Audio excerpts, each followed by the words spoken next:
السلام عليكم ورحمة الله وبركاته.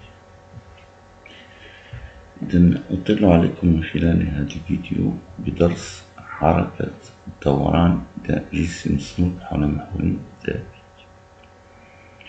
سأحاول أن أقدم هذا الدرس باللغتين العربية والفرنسية لتشمل الفائدة الكل. Le mouvement de rotation d'un solide autour d'un axe fixe على بركة الله. La définition. Donc, un solide est un mouvement de rotation autour d'un axe fixe si chaque point, par exemple ici le point 1, de ce solide reste toujours à la même distance de l'axe de rotation. Chaque point du solide reste à la même distance. Donc, si vous le remarquez ici, le point 1 reste à la même distance de l'axe de rotation au cours du mouvement. De même pour le point B.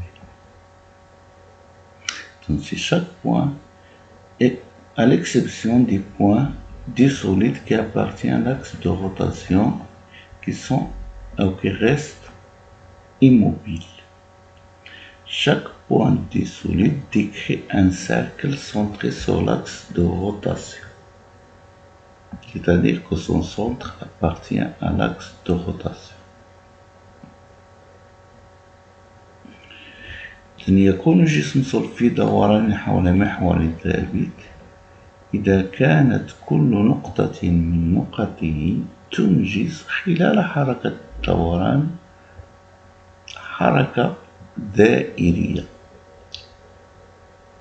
أي تبقى على نفس المسافة من محور الدوران،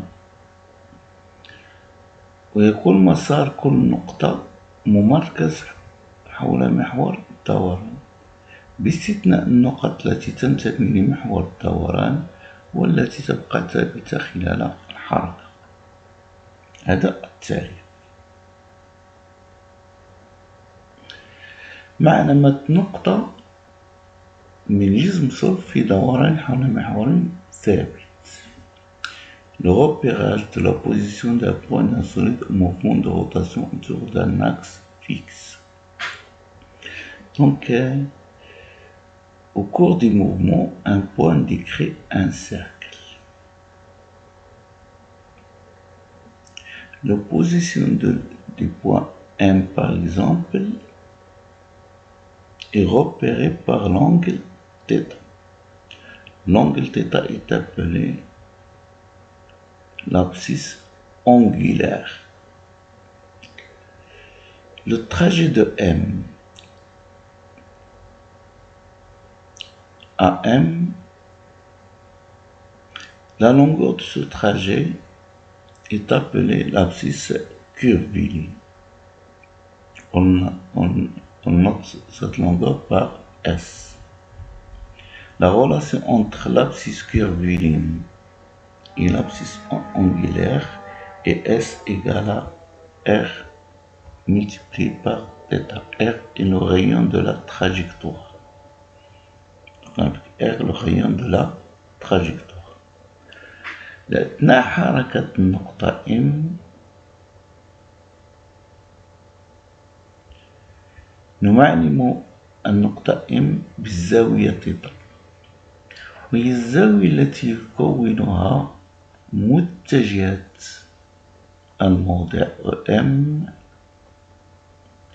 مع محور الفاصل هنا OX. هذه الزاوية تتغير قيمتها مع مرور الزمن θ. طيب. طول القوس AM يرتبط مع الأفصول الزاوي بالعلاقة التالية AM = R θ. AM يسمى بالأفصول المنحني، والعلاقة بيناتهم هي أن S تساوي R في تيتا، وS هو الرمز الذي نرمز به الأفصول المنحني.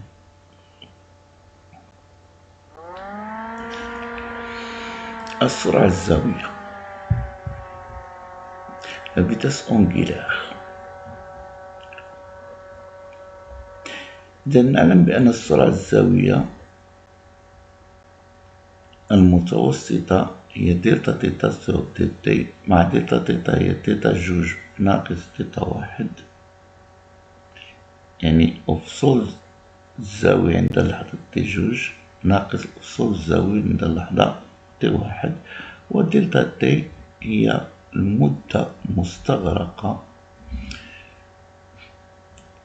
ما بين تيتا واحد و تيتا جوج. Donc cette relation est la relation de la vitesse angulaire moyenne. Donc on définit la vitesse angulaire instantanée. Quand l'intervalle de temps d'état t égale à t2 moins t1 est très courte, donc la vitesse moyenne instantanée est définie par la limite lorsque delta t tend vers 0, c'est-à-dire t juge tend vers t1, de la vitesse angulaire moyenne delta θ sur dt. On la note par dθ sur dt ou θ point. إذا السرعة الزاوية تعرف بالعلاقة التالية، وهي مشتقة تيتا بالنسبة للزمن، يعني مشتقة الأفصول الزاوية بالنسبة للزمن، ونرمز لها كذلك تيتا بوان. Donc, la vitesse angulaire instantanée est la dérivée par rapport au temps de l'abscisse angulaire. Donc, cette relation à retenir. Comme S égale à R multiplié par θ, R est constante, donc la vitesse linéaire qui est la dérivée de S par rapport au temps égale à R multiplié par la dérivée de la vitesse de l'abscisse angulaire qui est θ. Donc cette relation est à retenir aussi. السرعة الزاوية أو السرعة الخطية هي مشقة الأفصول المنحني بالنسبة للزمن، وبما أن R ثابتة فإن السرعة الخطية تساوي R يعني الشعاع مضروب في السرعة الزاوية θ. Donc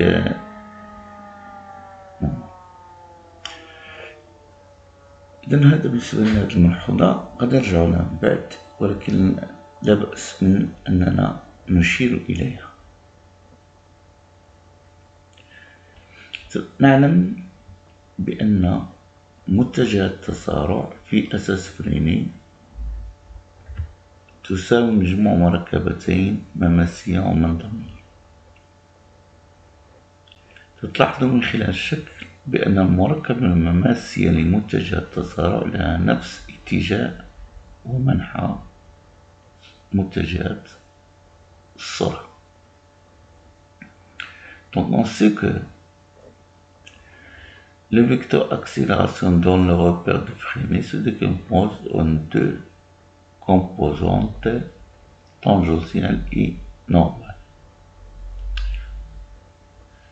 La composante tangentielle du vecteur accélération est confondée avec la composante avec la vitesse instantanée,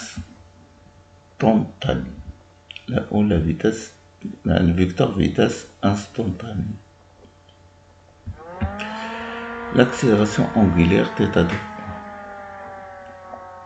Par définition, il a dérivé par rapport au temps de la vitesse angulaire.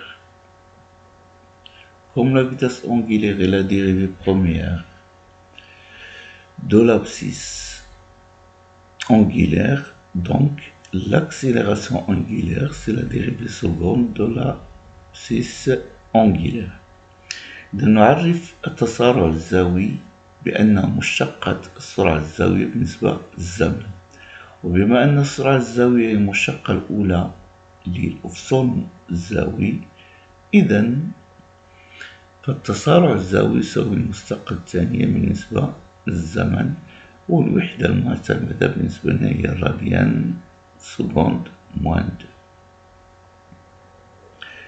إذا التماثل مع حركة مستقيمية متغيرة بانتظام، إذا يمكن التعريف كذلك أو تحديد المعادلة الزمنية للسرعة والمعادلة الزمنية للحركة. Par analogie avec l'étude des mouvements en translation rectiligne uniformément variés, on retrouve de même l'équation horaire de la vitesse et l'équation horaire du mouvement, c'est-à-dire θ point en fonction du temps et l'équation de θ en fonction du temps.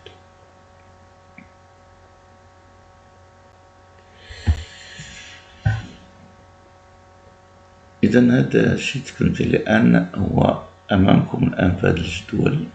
إذا طبيعة الحركة عندنا حركة دائرية منتظمة وحركة دائرية متغيرة بانتظام. إذا المعادلات قدامكم حسب الحالات. بالنسبة للحركة الدائرية المتغيرة بانتظام mouvement circulaire uniformément varié. Et dans ce cas, l'accélération angulaire est constante. Donc, un mouvement circulaire uniformément varié, c'est si la trajectoire est circulaire et l'accélération angulaire est constante, donc différent de 0. L'équation horaire de la vitesse angulaire égale à θ de point t plus θ point 0 avec θ point 0, la vitesse angulaire à l'instant t égale à 0. L'équation horaire de mouvement 1 demi θ de point t carré plus θ point 0 t plus θ 0 et l'abscisse angulaire à l'instant t égale à 0. هذا بالنسبة للحركة دائرية متغيرة بانتظام. حركة دائرية منتظمة mouvement circulaire uniforme. Donc dans ce cas θ, l'accélération angulaire est nulle, égale à 0, et la vitesse angulaire est constante différente de 0. L'équation horaire de mouvement θ égale à θ point t plus θ 0. Donc, les équations horaires du mouvement dans le cas d'un mouvement circulaire, soit circulaire uniforme, soit circulaire uniformément varié. رجعوا مرة أخرى لمتجه التسارع في أساس فريني. إذا نعلم بأن في أساس فريني A إيجال مجموع مركبتين، مركبة مماسية ومركبة منظمية، ونعلم بأن منظم مركبة مماسية T ومشتقة السرعة بالنسبة للزمن V هي السرعة الخطية، وبما أن V إيجال R فوا θ والشعاع ثابت، إذا AT إيجال R في مشتقة θ بوان بالنسبة للزمن، أي أن AT تساوي R θ دو بوان. ونعلم كذلك بأن منظم AN إيجال V carré sur R إيجال R θ دو بوان sur R. Donc on simplifie par R pour retrouver que AN égale à R fois θ point au carré. Donc la valeur de l'accélération tangentielle est AT égale à R θ de point AN égale à R θ point carré.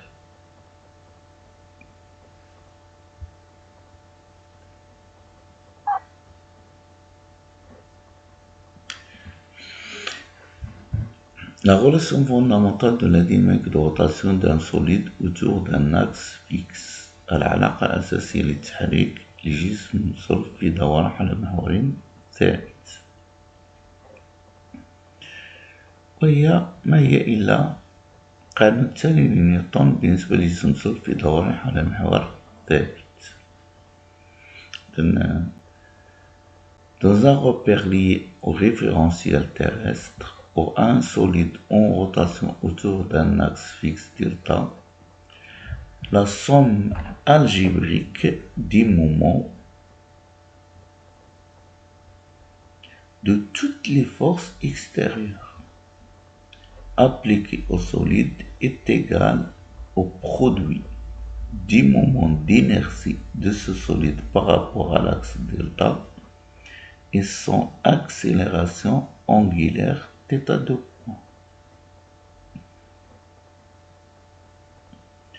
لأن العلاقة الأساسية للتحريك بالنسبة لجسم صلب في دوران حول محور ثابت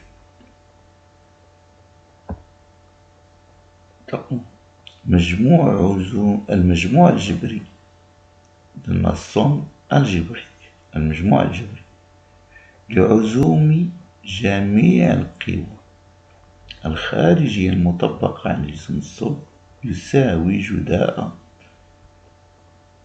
عزم قصوره بالنسبة لمحور دلتا و تسارع الزاوي θ2. بالوحدات العزم نيوتن في المتر، عزم القصور كيلوغرام متر كاري، θ2 بوان راديان سكوند موان 2. إذن التطبيق ديال هاد العلاقة الأساسية للديناميك موجود بكثرة، ولكن في الوطنيات غتلقاوه قليل. لماذا؟ لأن التطبيق ديالو غادي نوجدوه في حالة ديال المتذبذبات الميكانيكية الثلاث اللي عندكم في المقرر: النواس البسيط، النواس الوزين، ونواس اللي. هذا نلقاو التطبيق المباشر للعلاقة الأساسية للديناميك. قبل ذلك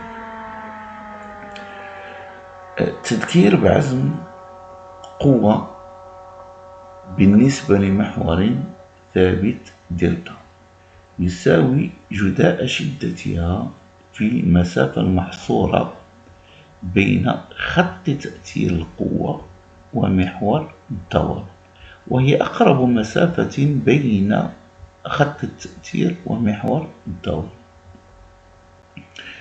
إذا قبل حساب عزم القوة لابد من اختيار منحى موجب للدوران، فإذا كانت هذه القوة لا قابلة لإدارة الجسم وفق المنحى الموجب فعزمها موجب، وإذا كانت لا قابلة لإدارة الجسم وفق المنحى معاكس فعزمها سالب. Donc le moment d'une force est égal à la distance égale à l'intensité de la force F multiplié par la distance qui sépare l'axe de rotation et la droite d'action de la force, qui n'est que la plus petite distance qui sépare les deux axes, l'axe de rotation et la droite d'action. Le signe des moments dépend du sens de rotation qu'on choisit. Donc on choisit un sens positif. Si la force tend à faire tourner le solide au sens positif soit G, donc son moment est positif. Dans le cas contraire, son moment est négatif.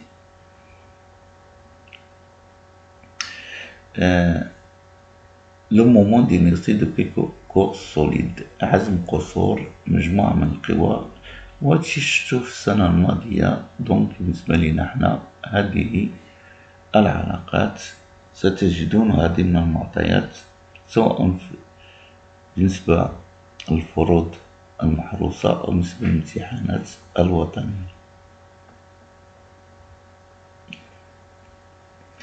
الحالة الوحيدة اللي لقيت بالنسبة للعلوم الفيزيائية هي الحالة، وقلت السبب لماذا. نظرا بطبيعة الحال كما قلت لكم سابقا بأن التطبيق الفعلي لهذا الدرس نجده في المتذبذبات الثلاث: نواة البسيط، نواة الوزن، ونواة الليل. إذن هذا مقتطف من الامتحان الوطني 2011 الدورة الاستدراكية extrait de national examen national 2011 خطاش. دونك عندنا هنايا قدامنا بكرة في دوران حول محور ثابت دلتا يمر من مركزها. الحبل الملفوف على البكرة مرتبط بجسم صلب كتلته M1 تساوي 50 كيلوغرام. المحور اللي غادي نعتمدو المحور OZ هو محور رأسي متجه نحو الأعلى. إذن أهمية الانتباه للمنحى ديال المحور مهمة هنا في إسقاطات تتغير بعض المعطيات.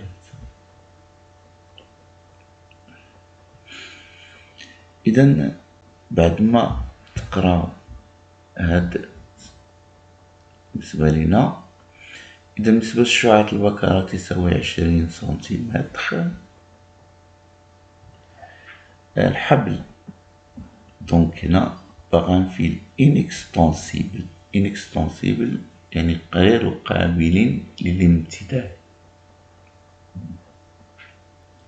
هاد الشرط هذا غير قابل للامتداد inextensible تعني أن جميع نقاط جسم الصلب، جميع نقاط الحبل لها نفس التسارع، نفس الحركة، نفس التسارع، نفس السرعة. يعني إلا خدينا هاد النقطة هادي التي تنتمي في نفس الوقت إلى الحبل والبكرة لها نفس السرعة والتسارع لهذه النقطة التي تنتمي إلى الحبل وفي نفس الوقت تنتمي إلى الجسم الصلب. هذه الخاصية تتخلي أن التسارع ديال هذه النقطة هو نفسه التسارع ديال هذه النقطة. إذا التسارع هنايا غنتكلم عن التسارع المماسي. التي يساوي تسارع جسم الصلب اش. هذا فقط. إذن في الحالة الأولى بتطبيق القانون الثاني نيوتن علاقة أساسية للتحريك في حالة دوران جسم الصلب،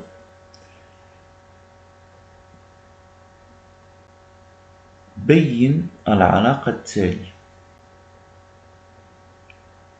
On applique la deuxième loi de Newton et la relation fondamentale dynamique en cas de rotation montre que l'accélération du mouvement est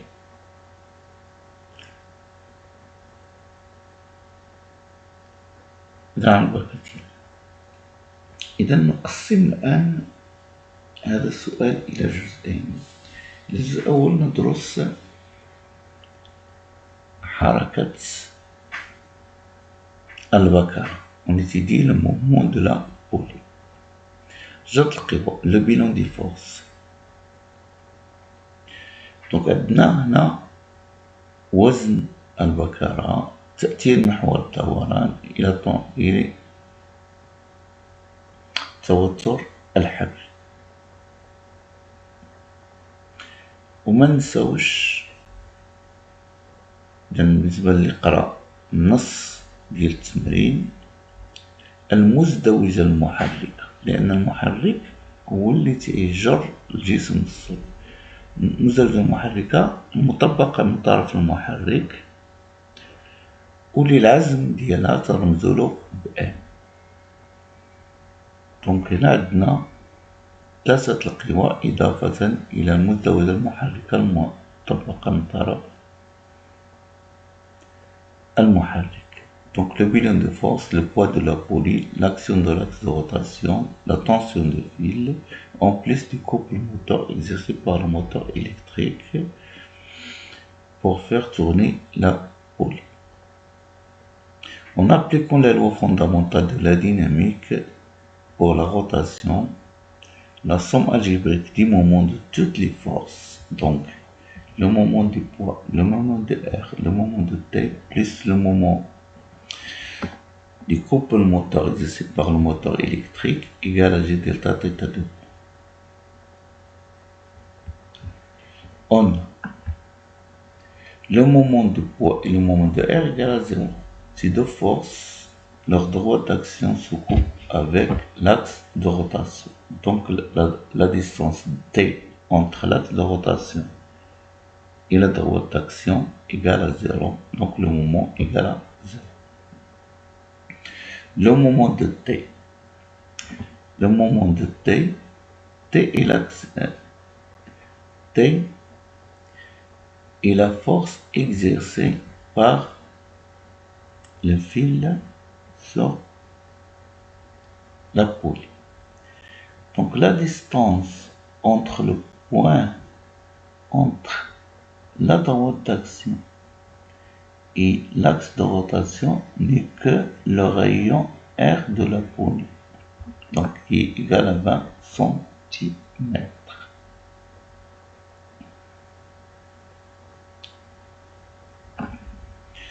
Donc T tend à tourner la poulie dans le sens inverse du sens positif de rotation. Donc ce moment est nul. On remplace donc 0 plus 0 moins T fois R plus égal G delta. On trouve que T égale à M moins G delta θ de point sur R. إذا لابد من إعادة في كل إعادة إفادة. العزم ديال بي تساوي العزم ديال ار تساوي 0. بطبيعة الحال علاش؟ لأن خطي تأثير هاتين القوتين يتقاطع مع محور الدوران، وبالتالي في المسافة بين خط تأثير هاتين القوتين ومحور الدوران تساوي 0، مما يؤدي إلى أن عزميهما سالبين. بالنسبة لعزم توتر الخيط، حسب ما رأيتم في المسافة الفاصلة بين خط تأثير T ومحور الدوران ما هي إلا شعاع البكرة R. إذا تساوي T في R، والإشارة ناقص نظرا لأن توتر الخيط T مفعول ديالو هو مفعول دوران في عكس منحى الموجب للدوران الذي تم اختياره، الذي تم طرده في الفرض.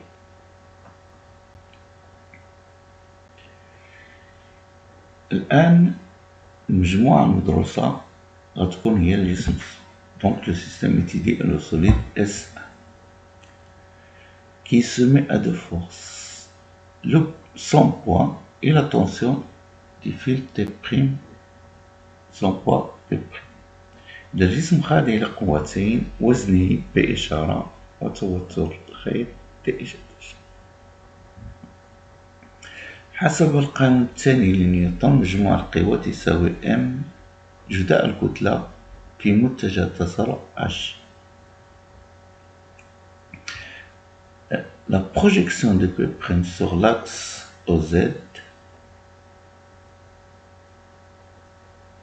هادشي شفتو في التطبيقات السابقة بالنسبة لحركة جسم صلب في حركة إزاحة مستقيمية. بما أن المنحى ديال P هو منحى رأسي من الأعلى نحو أسفل، أي عكس المحور OZ.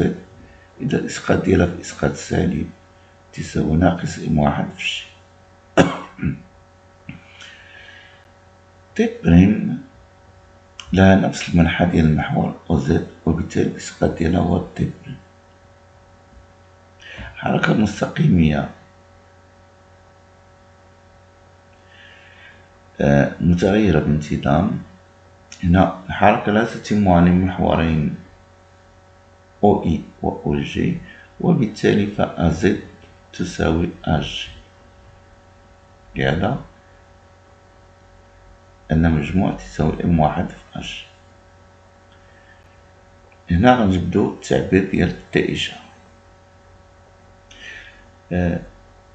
L'expression de T', donc T' égale à M- facteur de AG plus G. الفعل est inextensible، يعني غير قابل للامتداد. T تساوي T'. وبما أن الخيط لا ينزلق على مجرى البكر، هذه الخاصية تتخلي أن النقط التي تنتمي إلى الحبل وتوجد على مجرى البكرة لها نفس الحركة لنقط البكرة التي توجد في حافة البكرة، يعني لونتوراج البكرة. دونك هنا تيكون التسارع المماسي AT اللي هو R تيتا دو بوان تساوي في نفس الوقت تسارع نقط الحبل I H، وبالتالي نحصل على علاقة تيتا دو بوان إيكال AG سور R. الخاصية كاينة دائما عندما يكون جسم صلب الحبل لا ينزلق على مجرى البكرة. Donc le fil ne glisse pas sur la gorge de la boule. AG égale R تيتا دو بوان. وغادي نرجعو نشرح من بعد طريقة أخرى لماذا. دونك هنا عندنا 4 ديال العلاقات A B C. إذا T تساوي T بريم، يعني العلاقة واحد A تساوي العلاقة B. La relation A تساوي العلاقة B. إذا قبل ما نكمل التمرين، إذا لماذا أجي تساوي A بطريقة أخرى؟ إلا خدينا حركة النقطة M هنايا من O ل M تقطع المسافة O M. في هذه الأثناء، يعني في هذه المدة، تكون نقطة A التي تنتمي إلى البكرة قد قطعت المسافة A إشارة اللي هي طول القوس A إشارة تساوي الأفصول المنحنى. إذا S تساوي OM. دونك OM ما هو إلا Z اللي هو الأنسوب ديال النقطة M. المشتقة ديال Z اللي هي السرعة الخطية تتساوي R في المشتقة ديال تيتا اللي هي السرعة الزاوية. بالاشتقاق الثاني نحصل على التسارع الخطي لمركز قصور جسم الصلب تساوي R في التسارع الزاوي تيتا دو بوان اللي هي على قارة. إذا نكمل التمرين. قلت بأن علاقتين A و B بما أن تيتا تساوي T بريم ستعطينا العلاقة التالية.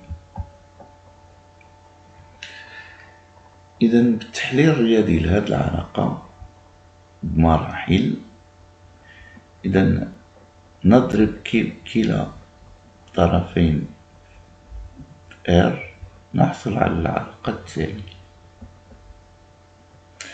المرحلة الموالية نعوض تيتا دو بوان AG على R، ثم ننشر الطرف الثاني.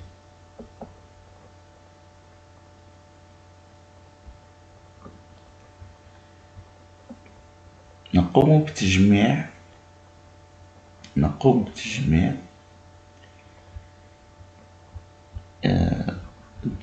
نقوم بتجميع أج في جهة والأطراف أخرى في جهة أخرى، ثم نعمل بأج. إذا قبل التعميم ضربت كلشي في ار. إذا باش حيدت ار هنا من المقام، إذا بعد التعميل بأج نحصل على العلاقة المطلوبة بالسؤال.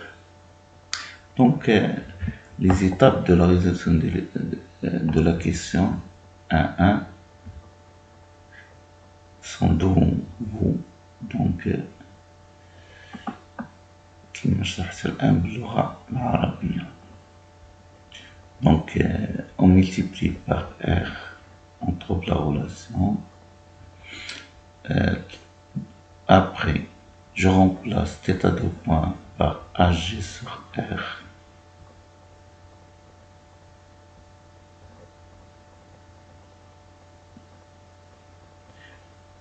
AG sur R, je regroupe AG, les termes contiennent AG d'un côté et les autres termes de l'autre côté de l'égalité. Après, je multiplie par R et je factorise par H. Donc, AG égale à M fois R moins M à R carré G sur M à R carré plus G delta. Pour la deuxième question, on a Z qui est l'équation horaire du mouvement égale 0,2 multiplié par T carré. Le solide est en mouvement rectiligne, c'est-à-dire la trajectoire est rectiligne. AG est constante car les termes trouvés de l'équation précédente sont constantes. Donc AG est une constante. Donc on conclut que le mouvement de S est rectiligne uniformément varie. Dans l'équation horaire, s'écrit Z égale à 1 demi AG T carré plus V0 T plus Z0.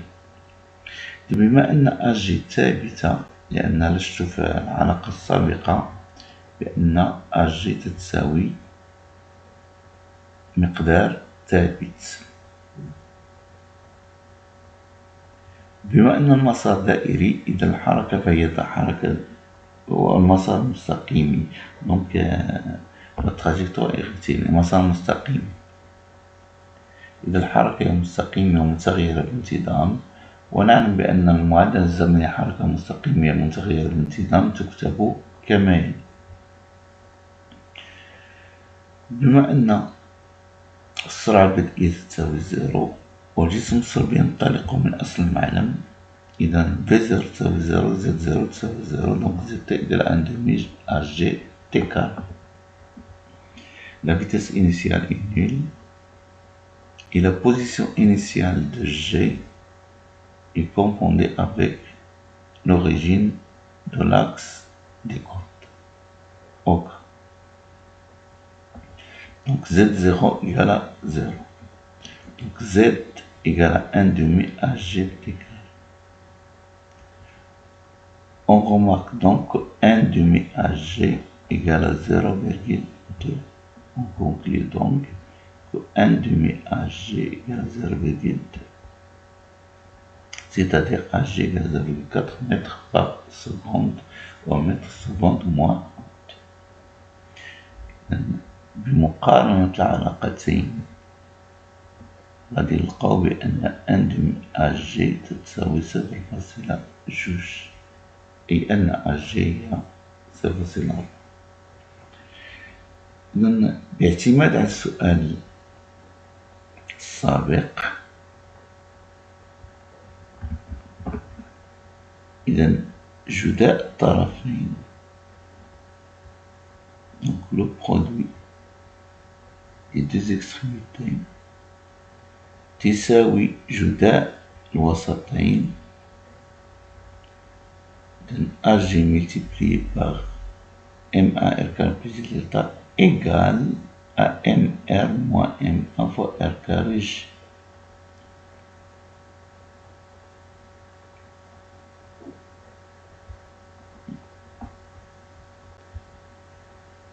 هنا غادي يبان لنا بسرعة بأن جي دلتا يساوي هذا المقدار ناقص M1 R. Donc on voit que G delta égale ce terme-là, MR moins MA R carré G sera G moins MA R carré. L'application numérique conduit à G delta égale 0,1 kg mètre. دونك هذا هو طريقة حل التمرين. غتلقاو بعض التمارين خارج الوطني أن الجسم صلب موضوع فوق مستوى مائل. شكون غيتغير؟ غيتغير هو تعبير دي إشارة القوة المطبقة من طرف الحبل على الجسم الصلب. في هذه الحالة ديال جسم صلب فوق مستوى مائل تلقاو جوج الحالات. الحالة الأولى باحتكاك. Donc, dans le cas de mouvement, si le solide est posé sur un plan incliné,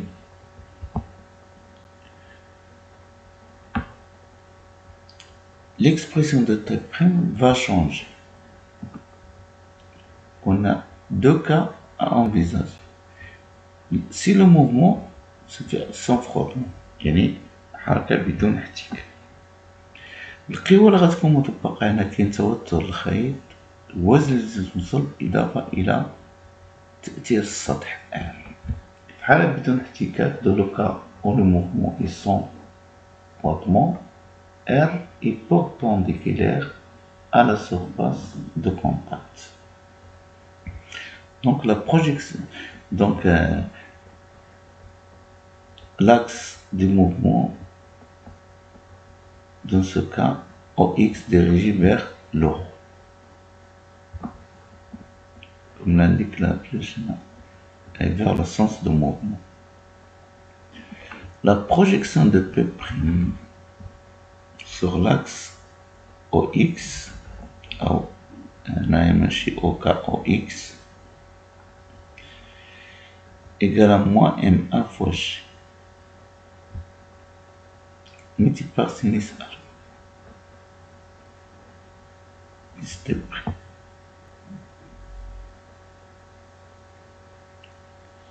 T' est dirigé vers le haut, confondé avec l'axe, donc la projection de T' est T' égale à M1 fois H.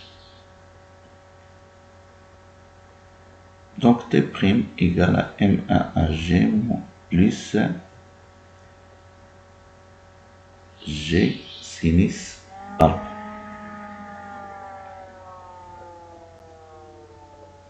M1 fois G sinus alpha plus H. Si le mouvement se fait avec frottement، إذا كانت الحركة تتم بدون احتكاك، R هنا غتكون عندها مركبتين مماسية ومندامية. المركبة المماسية هي قوة الاحتكاك R. Donc R aura deux composantes, une composante normale et une composante tangentielle. La composante tangentielle suivant l'axe OX n'est que la force de frottement R. Donc la projection de P' est toujours moins MAG sinus alpha. La projection de T' est T'. Par contre, la projection de R égale à moins R, car la force de frottement s'oppose au mouvement. Donc T' égale à إذن الحالة بطبيعة الحال ديال حركة فوق مستوى مائل تكون درسناها، لهذا مريت عليها باختصار جدا. وهذا هو المتغير اللي غادي يكون عندنا هو تعبير تي بريم، ونعوض في عنق السابقة تيتا تساوي تي بريم، ونجد بصيغة أخرى التعبير ديال اش جي تسارع الجسم الصلب. والسلام عليكم ورحمة الله وبركاته.